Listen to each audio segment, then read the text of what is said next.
started? You talked about, I heard you talking about on the radio, just the statement wins, what you called it. And y'all don't have a ton of those on the resume. This was a quad one win. It's probably your marquee win so far since you've been here. I mean, just how big was it to get over the hump and win this ball game, you think? That was big because, again, that was, we've talked about this. The statement for our slogan for our team was, why not us? And we put in the work. We came here. I've got only, one kid on my roster from the state of Mississippi. A lot of people know how special this program is and what it's done. In women's basketball, we're top 15 in attendance. But my kids were hurt. We all were. We came here with big dreams and big goals, and we've been fighting. Unfortunately, I come in here and I keep on saying we're just a little short. We talk about the same things, but like I told them, you got to look in the mirror and you can't be denied. This was a game we got out-rebounded. We never win when we got out-rebounded, so that's, again, where I could be more proud of my team because it was about absolute toughness. And now we just got to take it one game at a time because obviously we just got off the road last week and we know how tough it is in this league. So Florida's going to be ready. We got a short, quick turnaround. I got tired bodies after 2 overtimes. A lot of kids got minutes, but we got to rest up. But again, we're going to enjoy this one tonight. I know we joked about the tech, but it seemed like you were really into the game from the start. I know you're always energetic, but did you feel like after the week off, after those losses, you kind of had to exude the energy you wanted to get in return from your players? Yeah, I believe in this team. I've said it from day one, and I thought looking back on the games, I want my players to make plays, and they were looking over too much at me, and then it was just doing too much. So that's why I said get out of their way, but most importantly, get their back. And so that was my goal. Simplify the playbook. Let's get back to the basics and let's get after it defensively. And Sam, sit down and shut up. Grace, go ahead. You come to Mississippi State for moments like these. Just kind of take me through your emotions when that final buzzer sounds. Unbelievable. I've been doing this for 19 years. I don't think I've ever experienced a game like this. I've been in overtime, but never double. And then obviously as a head coach, I want the best for my young women. I wanted it so bad for them. There was that moment, obviously, when I got that technical that I was like, oh my God, I ain't gonna lie. Did you just screw it up for your girls? But again, when Annie came over, they had my back, and that's that chemistry that I've been fortunate with 2 Final Fours. When you got that special sauce and that vibe within the huddles and that look, you can't be denied. And that's the reason we won the game, because we played together as one. And the fan base, like I keep saying, there was hump magic tonight. And boy, did we feel that magic, and they were awesome. Rob, go ahead. Y'all had, I think, 27 turnovers against Georgia.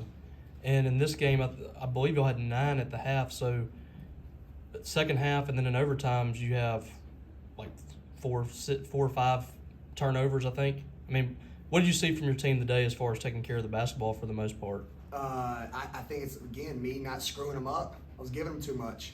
I talked about it this week in the office. We got to get back to the basics. Play fast, play with pace, make hard cuts. We all know what's up. When we lost those 2 games, we stood. We didn't move.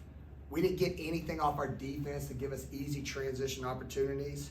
I mean, we had fast break points. We had 14. Second chance points, we had 11. The last 2 games, we haven't got that. So I think it was just when we score, like I've always said, we play with an emotion that we can't be denied. When things go bad for us, we get bad. And tonight was climbing the mountain. We had adversity, but boy, we weren't going to quit. Colin, go ahead. In Knoxville, you guys were able to score, but it seemed like Tennessee kind of set the tone on the offensive pace. And you guys were able to do that tonight, and Tennessee stayed in it with all these free throws. But, I mean, how do you feel about this offensive performance after what's been lacking the last couple games? Magical. It really was. I mean, what a game for women's basketball. Double overtime. I mean, I think I grow, I sit at the bars or I go out to eat, and when those games come on, it's like news alert, news alert. So, again, for us to get the win, and again, I have a lot of respect, obviously, for Tennessee and that team. They're really good, but for us to have a special game on prime time on a Monday, there weren't many games on tonight. So it's huge for our program. It's huge for our university. We're going to enjoy it, but we got to go back to work tomorrow. Stefan, go ahead. Obviously, the first half, Jessica had limited minutes, and then, she goes through the foul trouble there. I think it was end of regulation that she got out. What did you think of, Romani and especially Janae Carter in her first game back to step up? I've been saying it all year. Charlie Cream, I hope you're listening. All right, on your bracketology, I haven't had my full team. When you look back, I keep saying it, and I know y'all are like, okay. You know, you get Danae, but you don't have Romani. I get Romani, I don't have Danae. Tonight, I had Romani and Danae. And when you have depth, we can play big. I can get different lineups. I keep telling y'all haven't seen the real Romani Parker yet. She hit that huge three. The young lady can space it out. The more she plays, watch out for Romani Parker. I'm calling it today. Danae, I love the kid. Obviously had a meniscus surgery. All right. She killed her rehab. She's Philly tough. I've said it from day one. I love that kid. Tough as nails. I said, Danae, I don't know when I'm putting you in the game today.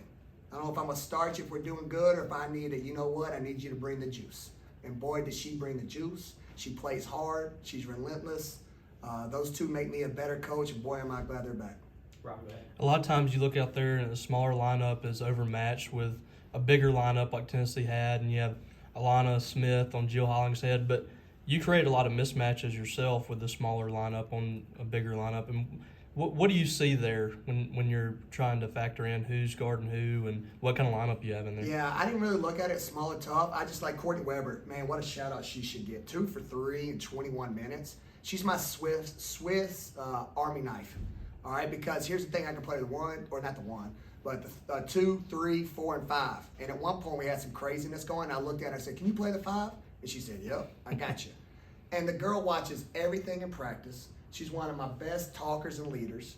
That bank shot she had in transition was huge.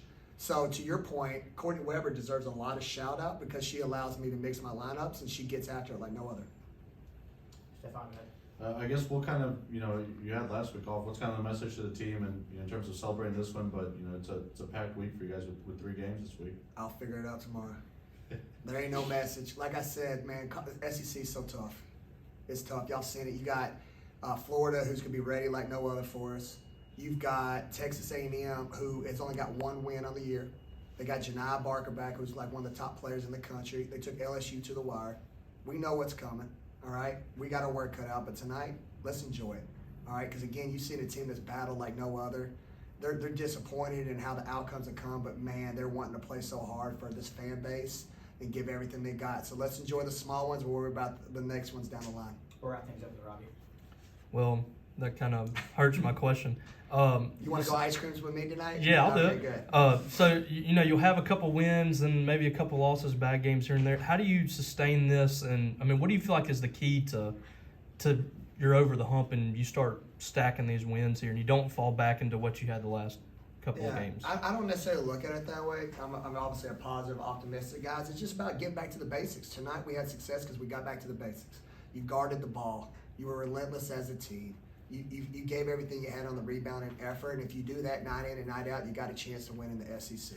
So my message to them is your defense travels, and by God, it's really good at home because you got a fan base that's best in the nation. So let's ride the wave. Let's stick together. Let's give our best punch. If we do that for 4 quarters, I like our chances night in and night out. Thanks, everybody.